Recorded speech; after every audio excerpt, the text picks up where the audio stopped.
Hi, folks. This is Don King here for Mobile Talk. We don't have Brandon with us today. He's still doing stuff out in California, and we haven't been able to connect with him recently. But it's time for us to get some more stuff out there. And we're fortunate enough, though, to have with us today as a guest Dr. Anthony Wise, who is the president of Pellissippi State. Today is Spirit Day around the college, Right. so we've got our colors on, so to speak. Yeah. But I was talking with Dr. Wise about the use of technology across the state in higher education.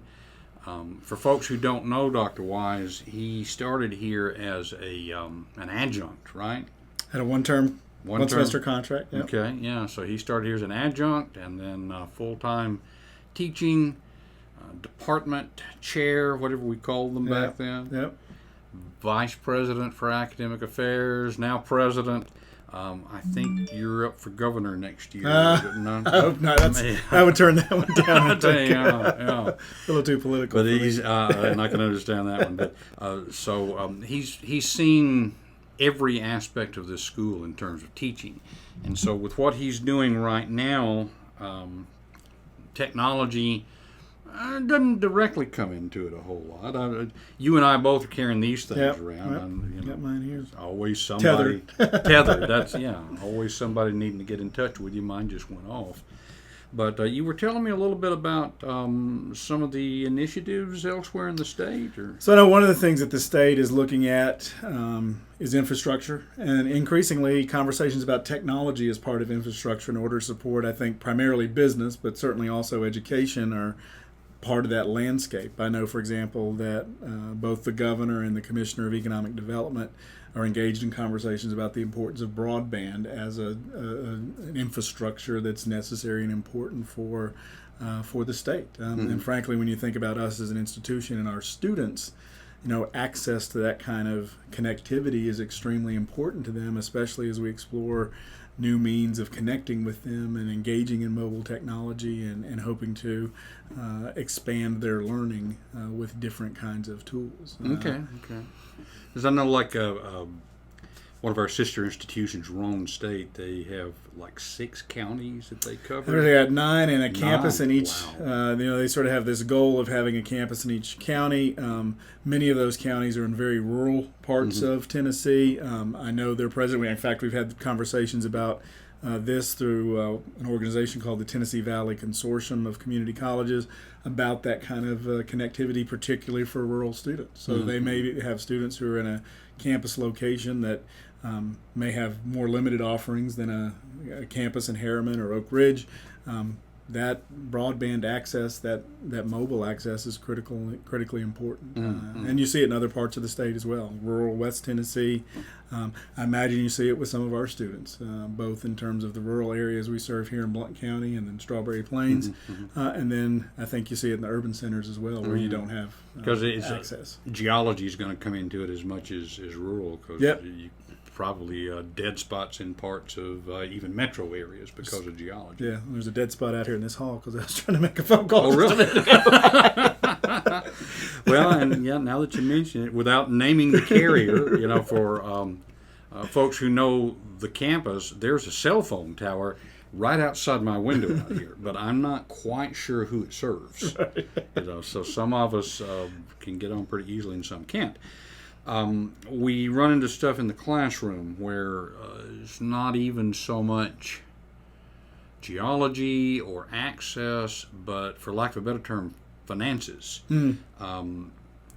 It seems that students who are a little more financially challenged, more and more, if they've got one phone, what they've got is a cell phone that kind of replaces the home phone and internet and all that kind of thing. But we never want to put a student on the spot by saying, okay, everybody get your cell phones out, and then there's that one student who just doesn't have one. Right. We try, or I try, and I think most of the colleagues I talk with try to set up group work, so that there's at least one student in a group who has access. Has there been some discussion that you've heard around just that aspect of it, aside from the broadband? So I know that Northeast State up close to Johnson City. I think their main campus is in Blunttville, and they've got other locations up there in Upper East Tennessee. They've actually started an iPad initiative for all of their incoming freshmen, where they actually give them a mobile device and have started looking ways of packaging the text and the course material with those. I think we'll probably see more of those things as we go forward. We're kind of in this interesting transition period between the textbooks that you and I probably carried around that weighed a great deal and seem to cost more and more, and making this transition to forms of technology, whether it's a phone or an iPad or a tablet of some form. Houses the materials that are used for learning. But Northeast State's really been a pioneer in kind of reaching out in that first run and running some pilots and seeing what the possibilities are. And they've paired that with their incoming Tennessee Promise students, many of whom have been familiar with devices. And one of the other things that's going on is we've got more and more students coming in who've had a one-to-one technology experience in their primary or secondary school. Both here in Blount County and Knox County, where we serve, we're seeing students who've had that experience and may begin to come to expect that as part of their educational experience at a higher education institution. Okay, that's a good point. Well, as somebody who has come all the way up through academics into from our perspective, upper levels of administration, I guess from the state perspective, middle management sort of thing, we've got. I may be putting you on the spot with this one. I'm not asking for a controversial thing, but just something that you may not know about. Again, for folks who are with us, if you're with us from outside of the state, not familiar with what goes on here, we're in the middle of a transition in the state of changing the structure of higher education. We have had for, I don't know how many years, Tennessee Board of Regents system included the 6 universities and 13 or 14 community colleges, as well as the colleges of applied technology. 27 of those. Yep. 27 of those. So just in the last year, and it's supposed to be completed within a year, the universities are pulling out into their own system. They've had an impact on the technology development. So one of the things we're a little unsure of is TBR is still going to be around. Yes, absolutely. We know that for sure. What we're not certain of is how the support will go from the upper state levels through TBR to the schools in terms of technology support. Do you know anything about that? I don't, but I know what I'd like to see. I mean, I think one of the great things that's been a real benefit is for us to share technology and technology resources. I mean, I think there's a real benefit from an efficiency standpoint and probably from a cost standpoint as well. Of the universities and community colleges. And I think, frankly, now there'll be a conversation about how to bring the technical colleges in with that, sharing learning platforms, sharing, we use D2L now, we've used other vendors and sources in the past. So that's one of the things that I'm most interested in because I think it could have a significant impact upon us fiscally as an institution.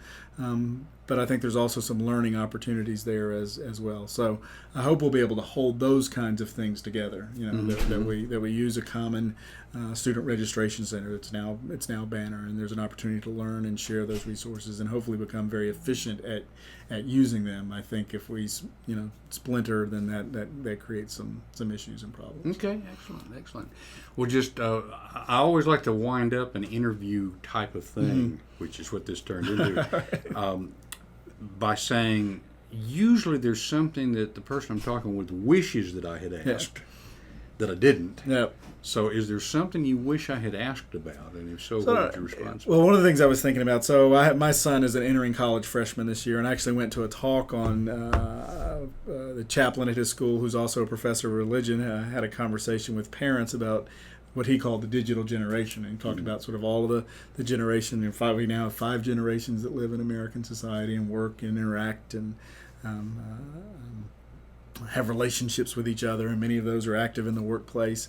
But one of the things he talked about, these things are the world's longest umbilical cords. The mobile device. The children really are tethered to their parents in ways that they have not been in the in the past. And so I think it's important for us to think about how these are tools for technology and communication and how they affect the work we do in the classroom and the teaching and learning that we want to take place. But we're dealing with a generation who very much native to these devices, and frankly, now you'll see children as young as 2 or 3 doodling on those, and it's going to be interesting to see what impact that ultimately has upon the work we do. I think the goal in the end is we want our students to be independent thinkers and critical thinkers, regardless of where they get the information from, and to be able to use that in ways that not only contributes to their work and their studies and their academic career, but hopefully to the community as a whole. And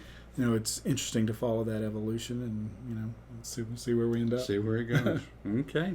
Well, appreciate you taking some time with us this afternoon, and folks, I hope that you got something out of this conversation.